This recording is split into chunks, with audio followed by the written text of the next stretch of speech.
ہمارے استاذ نے ایک واقعہ سنایا کہ ایک طالب علم جو تھا نا پڑھائی میں دلچسپی نہیں لے رہا تھا, پڑھائی میں حالانکہ بہت ذہین تھا. جو معاشرے کی اصلاح چاہتے ہیں نا ان کا ایٹیٹیوڈ یہ ہوتا ہے, حالانکہ ذہین ہے, پڑھ نہیں رہا. استاذ نے کبھی ایک تھپڑ, کبھی وہاں سے تھپڑ, ابا بھی کوٹ رہے ہیں پکڑ کے اس کو. تو کہہ رہے مجھے بتایا کہ یار اس کو مارتے رہتے ہیں. تو میں نے اس کو سائڈ پہ لے کر گیا. میں نے کہا بھائی پہلی بات میں گارنٹی دیتا ہوں آئندہ تم پہ کوئی ہاتھ نہیں اٹھائے گا. لڑکے کی عمر ہوگی 16-17 سال, بالکل ینگ. کہہ رہے میں نے کہا ہاتھ نہیں اٹھائے گا. تمہیں اتنا شوق ہے پڑھنے کا, تم پڑھتے کیوں نہیں ہو؟ عزت دی نا اس کو, اور کہا کہ دیکھو جو تمہارے دل میں بات ہے مجھے بتاؤ, میں تمہاری عزت کی بھی حفاظت, تمہارے راز کی بھی حفاظت کروں گا, کیونکہ تم تو بہت اچھا پڑھتے تھے, اچانک کیا ہو گیا تمہیں؟ کوئی میڈیکلی کوئی پرابلم ہو گئی ہے, کچھ بھی ہو گیا ہے, میں پہلی بات تمہارا راز رکھوں گا, تمہیں ذلیل نہیں کروں گا. تو اس نے کہا کہ مجھے عشق ہو گیا اپنی کزن سے, اور ہر وقت وہ میرے دماغ میں بسی رہتی ہے. واقعہ بھی پرانا, اس وقت موبائلوں کا زیادہ استعمال نہیں ہوتا تھا, اور میرے دماغ میں وہ گھس گئی ہے. مجھے ہر وقت اس کے خیالات آتے ہیں, ہر وقت اس سے ملنے کا شوق, اور میں یہ بات اپنے باپ سے نہیں کر سکتا, کیونکہ ہمارے گھر کا ایسا ماحول نہیں ہے کہ ابا سے کہیں ابا مجھے فلانی سے عشق ہو گیا. ابا کہہ کہ چماٹ لگایا, کم بات اپنی عمر دیکھ تجھے پڑھنے کے لیے میں نے بھیجا ہے اور عشق ہو گیا, تو مولوی بن رہا. مدرسے کا طالب علم تھا, تو مولوی بن رہا ہے. تو اب کیا کیا کہ مدرسے کا تھا, پتہ نہیں کالج کا تھا, مجھے صحیح یاد نہیں ہے. واقعہ یہ ہو گیا کم از کم 20 سال پرانا. تو انہوں نے اس کو جا کے سمجھایا. انہوں نے کہا کہ کوئی بات نہیں, میں تمہارے والد سے بات کرتا ہوں. اس نے کہا نہیں آپ بات کریں گے, ابا غصے میں آ جائیں گے. انہوں نے کہا چھوڑو یار. ابا کو جا کے سمجھایا, دیکھو یہ اچھا بھلا لڑکا ہے, اتنے شوق سے پڑھ رہا تھا, یہ بندہ 2 نمبر نہیں ہے. ایک تو سست ہوتا نا, اس کمبخت کا تو کوئی علاج ہے ہی نہیں.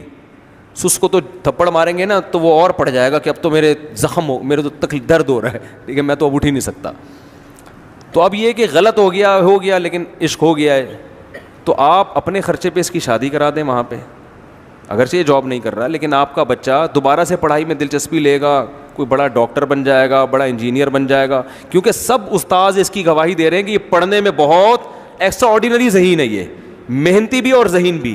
اب فالٹ یہ ہو گیا ہے, تو آپ اپنے خرچے پہ کر دیں. جب یہ کمانا شروع کرے گا تو کھلائے گا نا بیوی کو. کوئی لوفر قسم کا لڑکا تو یہ ہے نہیں کہ آپ کے ذمہ داری پہ چھوڑ کے بھاگ جائے. تو اگر آپ کر لیں تو فائدہ ہوگا. اتنا کہہ رہے ہیں, اس کو سمجھایا, اس کے ابا راضی ہو گئے. ابا نے اپنے خرچے پہ شادی کر لی. کہہ رہے ہیں دوبارہ سے اتنا ماشاءاللہ پڑھ کے دیا, وہ اتنا ذہین, اس کے دماغ سیٹ ہو گیا نا, سیٹنگ پہ آ گیا. ہاں وہ رشتے سے انکار کر دیتے, وہ لڑکی والے راضی نہ ہوتے, تو پھر لڑکی والوں سے ریکویسٹ کی جاتی, پھر بھی راضی نہ ہوتے, پھر چترول بنتے تھے. بیٹا جب نہیں دے رہے تو اب تو ہٹانا وہاں سے دماغ. یہ تھوڑی کہ کوئی بھی کسی پہ لٹو ہو جائے تو بس وہ ہو گیا تو مل جائے گی, نہیں.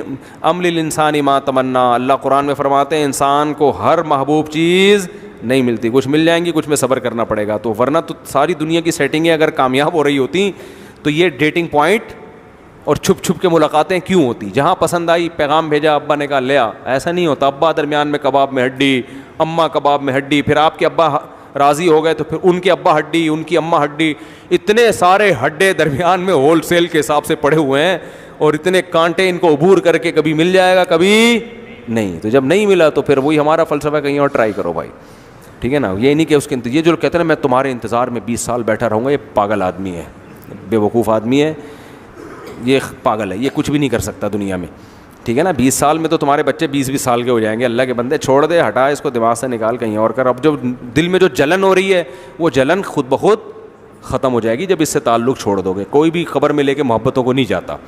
تو جو اصل بات جہاں سے شروع ہوئی تھی بس ختم کرتا ہوں. اگر تمیز سے کام کیا جائے نا, بہت سارے کام, بڑے بڑے مشکل مسئلے حل ہو جاتے ہیں.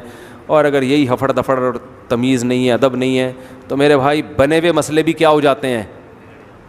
میں نے گھروں میں محبتیں تھیں, ذرا سی بات پہ تلواریں نکلتی ہوئی دیکھی, بندوقیں نکلتی ہوئی, تمیز نہ ہونے کی وجہ سے. تو تمیز سینٹر ایک ہم سب کو کھولنا چاہیے جس میں ہم سب تمیز سیکھیں.